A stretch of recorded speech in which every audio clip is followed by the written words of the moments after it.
Hello everyone, how are you all?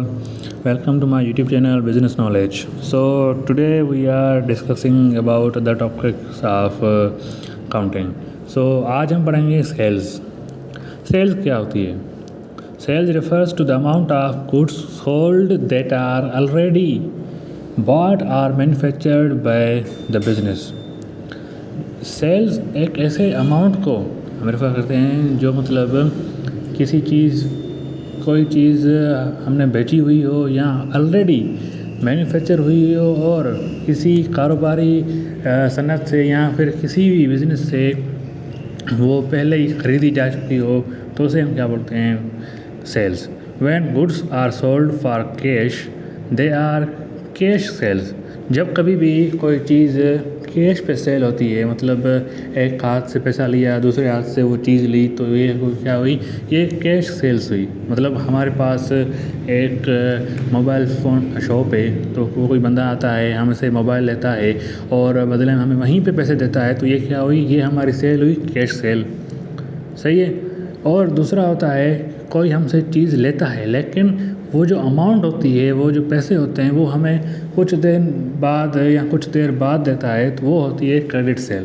मतलब जो at a time एक ही टाइम पे हम पैसे दे हमारी चीज़ बिके तो उसे हम क्या बोलते हैं, उसे हम बोलते हैं कैश सेल्स. और जो कुछ टाइम बाद हमें मिले तो उसे हम उसके बाद आता है हमारे पास सेल्स रिटर्न और रिटर्न इनवर्ट. ना what is the sales return?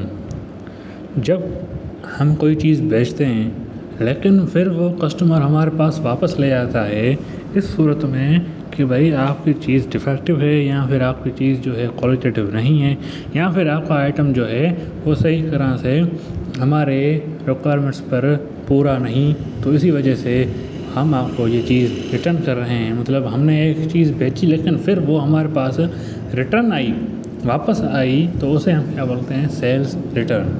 It is called sales return or return inverse. To find out net sales, sales return is deducted from total sales. Last में जब हमें अपनी नेट सेल मालूम करनी होती है भाई हमारा टोटल आज का सेल कितना हुआ, महीने का, साल का, तो उसमें से हम जो चीज़ हमने सेल की पहले हमने रिकॉर्ड में लगा दी भाई हमारी ये चीज़ सेल हुई लेकिन फिर वो हमारे पास वापस आई तो हम उस सेल से डिडक्ट करेंगे क्योंकि वो हमारे पास वापस आई. हमने बेची लेकिन किसी रीज़न के कारण वो वापस आई तो उसे हम क्या बोलेंगे, सेल्स रिटर्न. उसके बाद आता है हमारे पास stock. Stock word refers unsold goods on a particular date. जैसे कि हमारे पास भाई एक स्टॉक है, 500 आइटम्स हमारे पास स्टॉक है लेकिन हमें ये एक महीने में बेचना है लेकिन एक महीने में हमने वो ना बेचा, मतलब वो 500 आइटम्स हम ना बेच पाए, कुछ आइटम्स उनमें से रह गए तो वो हमारा क्या हुआ, वो हमारा हुआ स्टॉक. स्टॉक में B opening and closing. The term opening stock means goods unsold in the beginning of the accounting period. जब अकाउंटिंग पीरियड होता है, जब हमारा एक साल मतलब स्टार्टिंग होती है, हमारा जो फाइनेंशियल ईयर होता है उसके स्टार्टिंग में जो आइटम्स हमारे पास अनसोल्ड हैं उसे हम क्या बोलते हैं, ओपनिंग स्टॉक. मतलब जब हमारा अकाउंटिंग पीरियड चलने वाला होता है, बिगिनिंग होता है, उसमें हमारे कुछ आइटम्स जो अनसोल्ड हुए उसे हम बोलेंगे opening stock. Where is the term closing stock include goods unsold at the end of accounting period. और जब हमारा अकाउंटिंग पीरियड ख़त्म होने वाला होता है, ख़त्म हो चुका होता है, फिर जो स्टॉक हमारे पास, जो आइटम्स हमारे पास बचते हैं तो उसे हम क्या बोलते हैं, उन्हें हम बोलते हैं क्या, क्लोजिंग स्टॉक. मतलब जब अकाउंटिंग पीरियड हमारा स्टार्ट होने वाला होता है उसे हम बोलते हैं ओपनिंग स्टॉक. जब हमारे पास अकाउंटिंग पीरियड ख़त्म होने वाला होता है तो उसे हम क्या बोलते हैं, क्लोजिंग स्टॉक. जब अगर हमारे पास कुछ आइटम्स बचे हैं तो यहाँ पर एग्जाम्पल भी आप वो उसमें से भी समझ सकते हैं. Revenue means the amount receivable are realised from sale of goods and earnings from interest, dividend, commission. अब रेवेन्यू का मतलब होता है ऐसा अमाउंट जो हमें मिला हो, जो हमें रिसीव हुआ हो, जो हमें सेल्स ऑफ गुड्स से रिसीव हुआ हो, जो चीज़ें हमने बेची उनमें से हमें पैसे मिले हों, या फिर हमारे इंटरेस्ट से पैसे मिले हों, डिविडेंड से पैसे मिले हों, या फिर किसी चीज़ से कमीशन के हमें पैसे मिले हों, पर हमें वो पैसे मिले हों, हमारी इनकम जनरेट हुई हो उन पैसों से, वो पैसा, वो अमाउंट जिससे हमारी इनकम जनरेट हुई हो, रेवेन्यू बढ़ी हो, तो उसे हम क्या बोलेंगे? रेवेन्यू। अब आते हैं एक्सपेंसेस, खर्चा या अखराजात। It is the amount spend in order to produce, sell the goods and services. For example purchase of raw material, payment of salaries, wages, rent, loans, etc।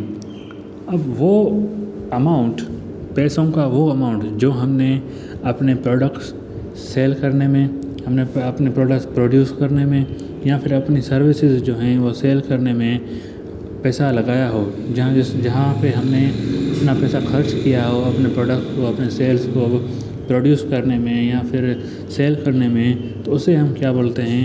Expense. मतलब वो पैसा, जो पैसा हमने अपनी कारोबार को चलाने के लिए या फिर अपने प्रोडक्शन को बनाने के लिए, अपने आइटम्स को प्रोड्यूस करने के लिए, सर्विसेज को प्रोड्यूस करने के लिए अपना पैसा स्पेंड किया हो, उसे हम क्या बोलेंगे? एक्सपेंस। जिसमें हमारा रॉ मटेरियल आ जाता है कोई प्रोडक्ट बनाने के लिए। जैसे फॉर एग्जांपल हमने बिस्किट कंपनी है, तो बिस्किट कंपनी रॉ मटेरियल लेती है, अनाज मतलब कॉर्न लेती है, हमारा ये अनाज लेती है, और उसमें से बहुत सारी चीज़ें और भी लेती हैं, जिसमें से आटा और अनाज दोनों मिलाकर वो एक बनाती हैं, बिस्किट बनाती हैं। तो ये क्या हुआ? ये रॉ मटेरियल हुआ। सैलरीज, जो हमारे पास वर्कर्स काम कर रहे हैं उन्हें हमें सैलरीज देनी होती हैं। हमारी जो बिल्डिंग होती है अगर अपनी है तो सही है, वरना जो रेंट पे होती है तो हमें वो अपनी बिल्डिंग का रेंट देना पड़ता है। हमारे पास लोन है अगर हमारा, तो वो लोन देना पड़ता है। अच्छा, अब बात करते हैं हमारा income. Income is the difference between revenue and expense. अब ये कैसे समझें कि रेवेन्यू एक्सपेंस क्या होता है? एक्सपेंस वो होता है जो हमारे अखराजात होते हैं, जो हमने स्पेंड किया, ऊपर हमने पढ़ा, जो हमारा पैसा अपनी चीज़ों को प्रोड्यूस करने में लगे, वो हमारा एक्सपेंस होता है।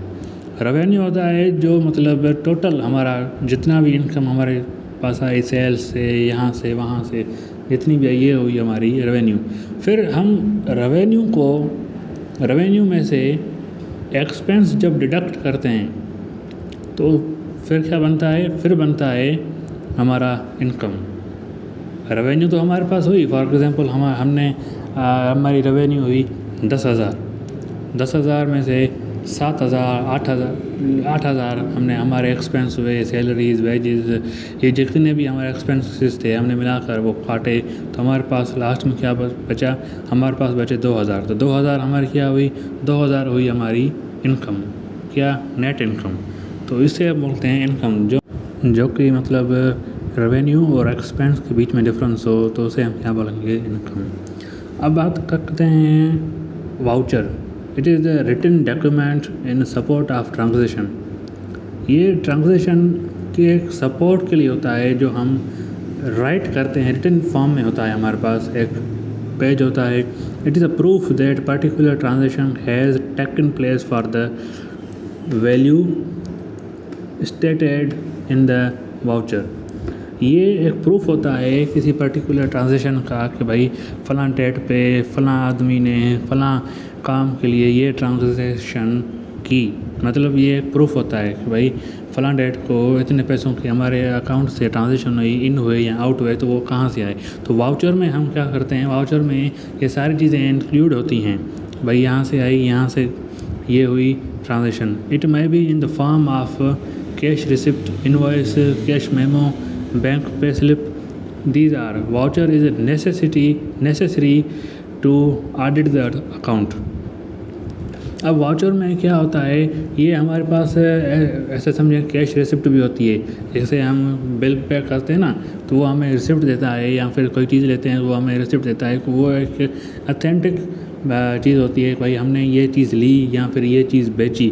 उसमें हमारा कैश मेमो भी आ जाता है, हमारा इनवॉइस भी आ जाता है, हमारा बैंक पे स्लिप भी आती है। तो ये सारी चीज़ें क्या होती हैं? एक वाउचर कहलाती हैं। एक सबूत होता है कि भाई हमने ये ट्रांजैक्शन की, चाहे वो पैसों की ट्रांजैक्शन हो, चाहे वो किसी और चीज़ की ट्रांजैक्शन हो, पर हमारे पास अगर वाउचर हो उसका किसी भी सूरत में हो, कैश रिसिप्ट में हो, इनवॉइस में हो, मेमो में हो, तो ये हमारे पास एक से समझे प्रूफ हो जाता है कि ये हमने ट्रांजैक्शन की। और जब भी हमारे पास ऑडिट की जाती है तो सबसे पहले ऑडिटर हमसे वाउचर्स मांगता है कि आपने भाई अपने अकाउंट से कितने पैसे निकाले, कितने पैसे आपने इन किए, कहाँ कहाँ खर्च किए, तो सारे आपके पास वो वाउचर्स होंगे। क्योंकि देखें ना, अगर बिज़नेस में कोई चीज़ हम खरीदते हैं तो ऑफिशियली हमारे पास उसका एक प्रूफ होना चाहिए कि भाई हमने ये चीज़ खरीदी। या फिर गवर्नमेंट डिपार्टमेंट्स में भी ये होता है, वहाँ पे बिल्स बनाए जाते हैं कि फॉर एग्जांपल एक स्कूल बनाने के लिए भाई हमने रॉ मटेरियल लिया, तो इतना रॉ मटेरियल आया, कितना उसमें आयरन पड़ा, तो वो सारे उनके पास एक कैश रिसिप्ट की सूरत में वाउचर्स मौजूद होते हैं कि जब भी हमारे ऑडिट हो तो हमारे सारे रिकॉर्ड्स जो हैं वो एकदम क्लियर ट्रांसपेरेंट हों। So I hope you understand these all terms of accounting. Inshallah, in next video we will discuss about the invoices, pay slip and other vouchers types. Okay.